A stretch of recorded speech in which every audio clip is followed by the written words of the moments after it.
qabaneen wada banaynta xaafadda New Gabiley gaar ahaan zone A1 hawshaas oo noo socotay 2 cisho 16 bisha iyo maanta 17 insha Allah rajaynayna inay noo sii socon doonto waxaanu ka shaqeynaynay wadooyinkii xidhnaa ee xaafadda ku yaalay taasoo dib weyn ay ku qabeen shacab weynaha deganayna xaafadda geedka garanwaaga oo farabaan ku ay xaafadaasi awgeed ayaa waxaanu ka hawlgalnay inaanu baneeno wadooyinka xidhan ee ku yaalay xaafadan alxamdulillah shaqadaasina meel fiican bay noo maraysaa waxaan aad ugu mahadnaqaynaa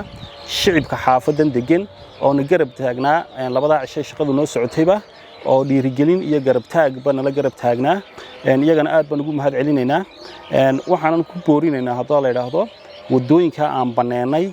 inay ka shaqeeyaan ilaalinteeda iyo qurxinteedaba insha Allah waana rajaynaynaa inay hawsha fulin doonaan wadooyinkan aan baneenay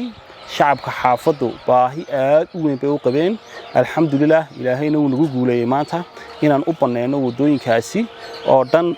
iminka intaan gacanta ku haynaa 7 wada ayaan u baneenay iminka insha Allah waxaan rajaynaynaa inta kale dhimanay inaanu sii wadno shaqadaasi wada reer iskumaanu talaabin موتدا سومرا horta marka u horeysay ilaahay baa mahadlay alxamdulillah rabbil caalamiin marka u dambeysana ilaahay baa mahadlay maxamed baa sharaf leh dawladdeeda sharafta waxaan ka codsanaa maantana way noo baneeyeen imikana wadada noo si balaadhiyaano waraabaha nagu dhixinay ya waan ka baqaynay guduntan soo qaato 3 habeen baan halka baneeyay wadada ayaan dadka u baneeyay ya waxay dawladda hoos horta waan amaanayna wadadii waa kuwa noo furay ee noo hagaajiyay